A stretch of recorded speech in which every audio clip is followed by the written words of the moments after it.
नमस्कार, मेरा नाम है शिवांगी और आप देख रहे हैं लल्लन टॉप सिनेमा। 2020 में अक्षय कुमार की एक फ़िल्म आई थी लक्ष्मी, उसमें एक गाना था बम भोले। उस गाने को दिवान शर्मा ने गाया था और आज वो हमारे साथ लल्लन टॉप के न्यूज़ रूम में हैं। तो hello, welcome sir, how are you? बहुत बढ़िया ख्याल। जो आपका स्टेज नेम है वो वायरस है। तो इस नाम का शुरुआत कहाँ से हुआ? ये नाम आपने कैसे सोचा? सो बेसिकली 2015 के आसपास की बात है और मैं एक आर्टिस्ट नेम चाह रहा था अपने लिए क्योंकि उस दौर में जितने भी आर्टिस्ट आ रहे थे, जितने भी स्पेसिफिकली रैपर्स आ रहे थे तो वो कुछ ना कुछ एक अलग नाम के साथ अच्छा। आ रहे थे।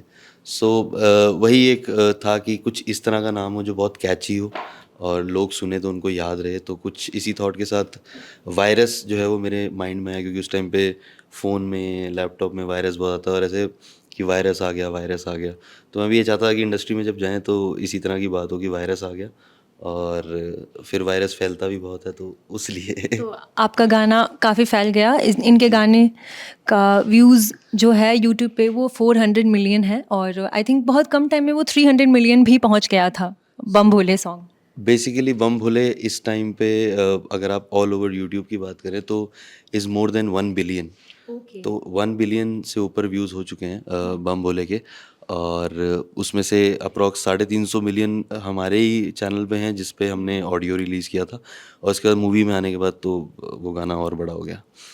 तो जैसा कि आपने बताया कि वायरस जो है वो तेज़ी से फैलता है और आपका गाना भी काफ़ी तेज़ी से फैल गया है। तो लोग आपसे जब मिलते हैं तो आपको देवांश बोलते हैं या वायरस बोलते हैं, क्या बोलते हैं? तो जो फैमिली है, परिवार है, वो सब लोग तो उसी नाम से बुलाते हैं देवांश। लेकिन जो लोग इंडस्ट्री में साथ-साथ जुड़ते रहे, तो आई थिंक वो वायरस ज़्यादा कंफर्टेबल सा हो जाता है और फिर भी सबको एक क्यूरियोसिटी रहती है कि क्या नाम है, तो वो नाम सबको जानना बहुत ज़रूरी होता है। तो अब ऑलमोस्ट सभी को मेरा नाम पता है कि देवांश शर्मा नाम है और वैसे इंडस्ट्री में लोग वायरस के नाम से ही जानते हैं। बाकी फैमिली, फ्रेंड्स सब लोग जो हैं वो देवांश के नाम से बुलाते हैं। मैंने ये जो आपका सबसे मोस्ट पॉपुलर सॉन्ग है बम बोले, इसके जी। बारे में कहीं पढ़ा था कि ये गाना पहले टिकटॉक से फेमस हुआ था और आई थिंक 2017 में ये पहली बार रिलीज़ हो चुका था और राइट। उसके बाद ये फ़िल्म में आया। हुँ। तो आपसे डायरेक्टर ने, अक्षय कुमार ने कैसे कॉन्टैक्ट किया? ये इसका पूरा प्रोसेस क्या था? तो इसका प्रोसेस इस तरह से था कि 2017 में हमने इसे एज़ अ ऑडियो किया और वो मेरा पहला ही गाना था। So that was my first song. मैंने ऑडियो रिलीज़ किया और पता नहीं था कि ये इतना वायरल होगा। 3-4 महीने तक तो वो गाना आई थिंक 40,000 व्यूज़ के आसपास था। लेकिन फिर वो टिकटॉक पे वायरल होना शुरू हुआ और हमें भी पता नहीं चल रहा था कि कहाँ से व्यूज़ आ रहे हैं, क्या हो रहा है। लेकिन धीरे-धीरे समझ में आया कि अच्छा टिकटॉक पे बहुत वायरल हो गया है और लोगों तक पहुँच रहा है गाना। उसके बाद वो गाना अक्षय बाजी ने सुन रखा था और जो राघव लॉरेंस हैं, जो उस मूवी के डायरेक्टर हैं, तो उनको भी वो गाना बहुत पसंद था। तो उनकी मूवी के सिचुएशन के हिसाब से वो बिल्कुल परफेक्ट सॉन्ग था। तो बस उनकी टीम से पहले फ़ोन आया अनूपा जी के पास, उनसे बात हुई और बस फिर चीज़ें फाइनलाइज़ हुई, फिर अक्षय बाजी से फ़ोन पे बात हुई। फिर उन्होंने हमें शूट पे बुलाया। तो 3 दिन तक ये गाने का शूट चला था। हम वहीं पे थे अक्षय बाजी के साथ, काफ़ी टाइम स्पेंड किया और बहुत मज़ा आया। अक्षय कुमार के साथ काम करने का एक्सपीरियंस कैसा रहा? उनको तो जब भी देखते हैं तो एक वो अलग ही एनर्जी में देखते हैं। इवन बम भोले गाने में भी जिस तरह के से वो डांस कर रहे हैं, वो हुँ। काफ़ी एनर्जाइज़ लग रहे हैं, काफ़ी ज़्यादा। तो उनके साथ आपका एक्सपीरियंस कैसा रहा काम करने का? एक्सपीरियंस बहुत अच्छा था और जैसा सुना था उनके बारे में, वो वैसे ही इंसान है बल्कि और उससे ज़्यादा जिसे कहते हैं ना कि आपको उस ऑरा में बैठ के, उस माहौल में बैठ के आपको फ़ील ही नहीं होगा कि आप फर्स्ट टाइम मिल रहे हो। तो वो वाली वाइब और बहुत प्यार दिया उन्होंने और बहुत अच्छा लगा और जब आप बचपन से किसी को मूवीज़ में देखते हुए आते हो, आप उनके फ़ैन होते हो और उनके साथ आपको काम करने का मौका मिलता है, तो मुझे लगता है कि वो बहुत बड़ी बात होती है। आपको लगता है कि हाँ, आपने अपने करियर में कुछ अचीव किया है, जिस तरफ आप काम कर रहे हो, जिस डायरेक्शन में आप जा रहे हो, तो आप सही चल रहे हो। तो भोलेनाथ यहाँ तक लेके आएँगे, आगे भी सफ़र उन्होंने तय किया है। तो डायरेक्टर ने कभी बताया कि उन्होंने यही गाना क्यों पिक किया? इतना खूबसूरत गाना है ये। मुझे ऐसा लगता है कि हर गाना जो है ना, वो अपनी डेस्टिनी खुद चुनता है। हुँ। ये स्पेसिफिक नहीं होता, ये हमें लगता है कि ये गाना तो मैं भी बना सकता था लेकिन ये किसी और कलाकार ने बनाया, तो वो शायद वो गाना उस कलाकार के लिए ही बना था। तो हर क्रिएटिविटी जो होती है, कोई भी चीज़ होती है, चाहे वो किसने लिखनी है, क्योंकि थॉट तो आपके माइंड में भी आ सकता है, मेरे माइंड में भी आ सकता है, किसी और के माइंड में भी आ सकता है, लेकिन उसको कितना क्रिएटिवली आप बनाते हो, किस तरह से वो एक गाने में तब्दील होता है और वो गाना कितना लोगों को पसंद आता है। तो वो गाना जो है ना वो अपनी डेस्टिनी खुद बनाता है। तो एक राइट लिरिसिस्ट, एक राइट कॉम्पोजिशन, एक राइट म्यूज़िक, ये सबका जो कॉम्बिनेशन होता है, वो एक अच्छा गाना बनाता है और वो चीज़ मुझे लगता है कि वही चीज़ लोगों को पसंद आती है। तो ऐसा नहीं होता कि किसी चीज़ में कमी रह गई लेकिन गाना चल गया।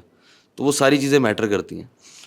तो ये बिलियन व्यू वाला जो ये गाना है, इसके कितने ड्राफ्ट आपने निकाले? कितने ड्राफ्ट के बाद ये फाइनल ड्राफ्ट में ये गाना इतने अच्छे से निखर के आया? तो मुझे लगता है मूवी के टाइम पे तो हमने काफ़ी सारे चेंजेस किए क्योंकि उसमें और एनर्जी चाहिए थी। उसमें ऑलमोस्ट 450-500 डांसर्स थे और बहुत ग्रैंड वीडियो था। वो अक्षय पाजी की एनर्जी वो दिखाना चाहते हैं स्क्रीन पे, तो उसमें और ड्रम्स वगैरह और सारी चीज़ें ऐड ऑन हुई, एक वो बॉलीवुड वाला फ्लेवर टच देने के लिए भी। और उससे पहले जो मैंने किया था वो तो आई थिंक 1 हफ्ते बाद सावन का समय था, तो तभी वो थॉट आया था कि एक गाना करते हैं भोलेनाथ जी का। तो वो तो बहुत जल्दी बना था। वो गाना तो आई थिंक ज़्यादा टाइम नहीं लगा था, 1 या 2 दिन में हमने बना दिया था। लेकिन ये वाले मूवी का जो वर्ज़न था, उसमें हम काफ़ी सारे चेंजेस करते रहे, भेजते रहे, अक्षय पाजी सुनते थे, फिर उनको कुछ अच्छा लगता था, वो बता देते थे, कुछ चेंज लगता था तो वो कर देते थे। तो वो चलता रहता था, ड्राफ्ट काफ़ी सारे निकाले, लेकिन फाइनल मतलब हमने बहुत ज़्यादा छेड़-छाड़ भी नहीं करी, ताकि वो पुराने गाने वाला फ्लेवर भी रहे और एक थोड़ा-सा ऐड ऑन भी हो जाए उनके अकॉर्डिंग। जब आपने बताया कि इस गाने को फाइनल करने से पहले काफ़ी सारे ड्राफ्ट निकले, तो उससे पहले ये गाना आई थिंक उत्तराखंड के जो फोक सॉन्ग हैं उसके साथ रहा होगा काफ़ी। तो आपके इस जवाब से मुझे उत्तराखंड के फोक के बारे में याद आ रहा है। तो आप बताइए कि वहाँ के फोक सॉन्ग्स कैसे होते हैं, या अगर बहुत रिच हैं तो लोगों तक पहुँचने में इतना वक्त क्यों लग रहा है? अब बिल्कुल वक़्त नहीं लग रहा है। आपने उत्तराखंड के बारे में बात करी तो मैं खुद उत्तराखंड से हूँ और मुझे ऐसा लगता है कि अब वो रीजनल म्यूज़िक जो है, वो अब ऑडियंस तक पहुँचना शुरू हुआ है। आपने देखा होगा कि अभी हाल ही में गुलाबी शरारा करके एक गाना था, जो कि बहुत ज़्यादा वायरल हुआ इंस्टाग्राम पे। आई थिंक कोई भी ऐसे एक्टर नहीं है, कोई सेलिब्रिटी नहीं है जिसने उस पे रील्स ना बनाई हों और वो गाना हर जगह पहुँचा है। तो अब मुझे ऐसा लग रहा है कि रीजनल गानों की ना लाइफ जो है वो बढ़ रही है, रीच बढ़ रही है, लोगों तक वो पहुँच रहे हैं गाने। और उत्तराखंड का म्यूज़िक ऐसा है कि आई थिंक वो ग्रूव, वो रिदम जो है वहाँ की, वो अगर सही तरीके से लोगों तक पहुँच गई, तो बहुत सारी रिदम्स को ओवर पावर कर जाएगी वो रिदम। तो जैसे पंजाब के पास अपना ढोल है, महाराष्ट्र के पास अपने नगाड़े हैं, तो साउथ के पास भी है। तो उत्तराखंड का जो ग्रूव है, वो बहुत स्पेसिफिक ग्रूव है और उस ग्रूव के बजते ही आपका अपने आप नाचने का मन करता है, तो वो इस तरह का ग्रूव है। तो आई थिंक वो अभी तक सब लोगों ने यूटिलाइज़ नहीं किया है। हो सकता है कि वो आने वाले टाइम में वो शायद बॉलीवुड में भी यूटिलाइज़ होना चाहिए, कुछ उस तरह के गाने भी बनने चाहिए। लेकिन अब रीजनल गाने जो हैं वो ओवर पावर ज़रूर करेंगे, लोग उसको पसंद कर रहे हैं।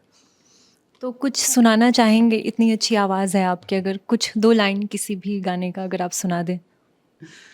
तो मैं एक ऐसा गाना सुनाता हूँ जो शायद मैं बहुत पहले से, एक गाना आया था हिमेश जी का, झलक दिखला जा।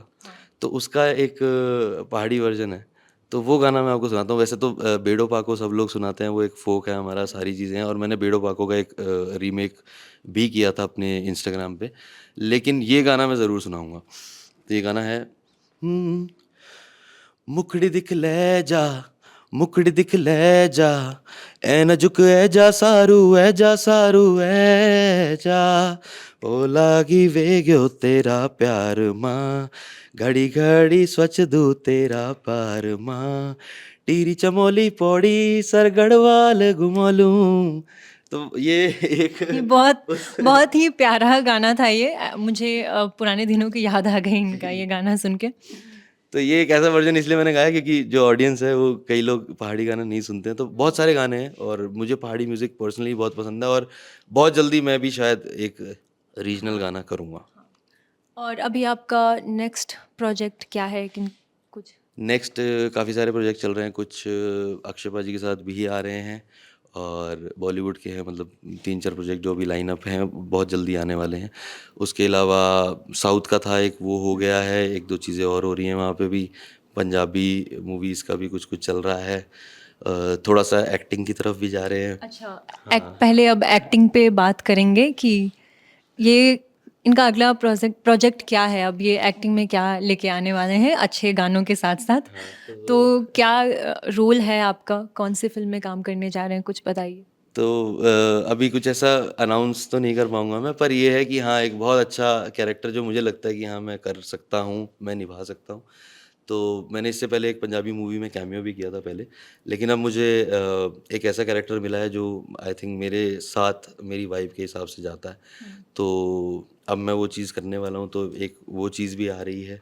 तो मतलब मैं म्यूज़िक के साथ-साथ एक्टिंग में भी थोड़ी-सी चीज़ें कर रहा हूँ। रीज़न बीइंग कि ऐसा नहीं था कि हाँ, मुझे करनी ही करनी है एक्टिंग वाला, लेकिन एक कैरेक्टर ऐसा मिला, एक स्क्रिप्ट ऐसी आई जो मुझे लगा कि नहीं, ये मैं निभा सकता हूँ। तो इसलिए मैं कर रहा हूँ। अब लोग प्यार देंगे तो आगे काम करते रहेंगे, नहीं देंगे तो छोड़ देंगे, गाने ही बनाएँगे। एक्टिंग शुरुआत की बात की आपने, तो अब मेरा एक सवाल है, अगला सवाल जो आपसे कि संगीत की शुरुआत कहाँ से हुई, पहला गाना कौन सा था, कैसे शुरुआत हुई, ख्याल कैसे आया गाने गाने का। ओके, तो पहला रिलीज़ गाना कौन-सा है या पहले कहाँ से? बचपन से शुरू करते हैं। तो बचपन से तो ऐसा है कि गाने सुनने का शुरू से ही शौक था, और घर में भी माहौल थोड़ा-सा वैसा था कि पिताजी जो है वो गाने सुनना बहुत पसंद करते थे। वैसे कोई म्यूज़िकल बैकग्राउंड नहीं था, लेकिन वो बहुत सुनते थे, तो मेरे साथ भी एक वो होता है ना कि हेरिडिटरी आ जाता है आपके अंदर। तो उनको म्यूज़िक का शौक था, मुझे भी था, तो कहीं न कहीं थोड़ा डांस वगैरह भी करता रहता था, तो वो चीज़ें थी। तो गाने शुरू से ही पुराने, चाहे 90s के गाने कहो, 80s 90s गाने सुनता रहा हूँ मैं। और कहीं 2010 के आसपास आके मुझे ये वाइब आती थी, मतलब ये फ़ील आ रहा था अपने आप से कि मुझे एक बारी ट्राई करना है कि मैं शायद ये चीज़ कर सकता हूँ। तो बस फिर भागा-दौड़ी शुरू करी, थोड़ा 2014 के आसपास से भागा-दौड़ी करी। लोगों के पास बैठा जिनको म्यूज़िक की नॉलेज थी, समझा कि गाना कैसे बनता है, प्रोडक्शन कैसे होती है, प्रोग्रामिंग कैसे होती है। तो वो धीरे-धीरे समय लगा, लेकिन मुझे लगता है कि जब आप एक्सपीरियंस लेते हो और तो आप में निखार आ जाता है, और वो चीज़ें आप सीख लेते हो एक्सपीरियंस के साथ। तो कोई और, आप कितनी भी क्लासेस ले लो या कुछ भी ले लो, लेकिन जब तक आप खुद प्रैक्टिकली उस चीज़ को नहीं करोगे तो वो निखार नहीं आ पाएगा। तो बस वो प्रैक्टिकली कर के सीखा है।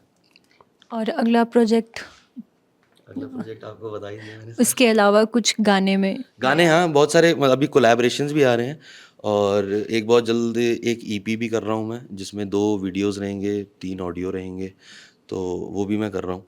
तो गाने तो आई थिंक सिंगल्स भी मैं करता रहूँगा, कोलैबोरेशंस भी आते रहेंगे। मेन रहता है कि हाँ, बॉलीवुड में जो प्रोजेक्ट किए हैं, वो जल्दी आएँ, तो उससे जो है वो लोगों को रहता है कि हाँ, कि कब आ रहे हैं वो। तो वो भी जल्दी आ जाएँगे, और बाकी कुछ एक्टिंग वाला जब आएगा तो वो भी देखिएगा। बहुत बढ़िया। तो अभी हम चाहेंगे, आपने फ़ोक सॉन्ग तो सुना दिया, तो हम चाहते हैं कि बम भोले हम एक बार बिना म्यूज़िक के अगर सुन लेते हम सब, बिल्कुल। तो काफ़ी अच्छा होता। तो 2 लाइन बस। प्लीज़। भोले की मस्ती में नाचेंगे सारे, भोले हरेंगे जो कष्ट तुम्हारे, भोले के नाम पे चलती है दुनिया, पार लगेगा भोले के सहारे। भोले के नाम के दीवाने हुए हम, फिर भूल गए हम तो सारे जिंदगी के गम, तुझे देंगे भोले दर्शन साक्षात सामने, जैसे हनुमान जी को दिए श्री राम ने। भोले की भक्ति में मिल के सारे आज बोले, हर हर महादेव महाकाल बम बोले। हमारा गाना आया है बीसीसी म्यूज़िक फैक्ट्री के यूट्यूब चैनल पे, महाशक्ति दुर्गा, जो कि ऑलरेडी 10 मिलियन हो चुका है। और इसमें दुर्गा माता के लिए स्पेसिफिकली ये मैंने गाना बनाया था, जो इतना एनर्जेटिक गाना अभी तक दुर्गा माता पे कोई भी नहीं आया था। तो मेरा हमेशा से रहता है कि मैं कोई भी डिवोशनल सॉन्ग बनाऊँ तो वो बहुत एनर्जेटिक हो। तो ये दुर्गा माता का बहुत एनर्जेटिक गाना है, और इसके साथ एक बहुत अच्छा मैसेज है। सेव गर्ल चाइल्ड का भी मैसेज है इसमें, कि बेटियां जो हैं वो कितनी ज़रूरी हैं। और एक मैसेज गया है कि माता में, हमारी माताओं में, हमारी बहनों में, हमारी बेटियों में जो है वो माँ दुर्गा का वास होता है। तो वो एक बहुत अच्छा मैसेज है इसमें। और हर माँ जो है वो जब अपने बच्चे के ऊपर कोई भी विपदा आती है तो किस तरह से वो, मतलब एक उसका संतोषी माँ का भी रूप है, तो एक उसका चंडी का भी रूप है, एक दुर्गा का भी रूप है। तो वो एक बहुत अच्छी जो है वो पिक्चराइजेशन है, वीडियो है। तो आप बीसीसी म्यूज़िक फैक्ट्री के चैनल पे जाइए और उस गाने को सुनिए।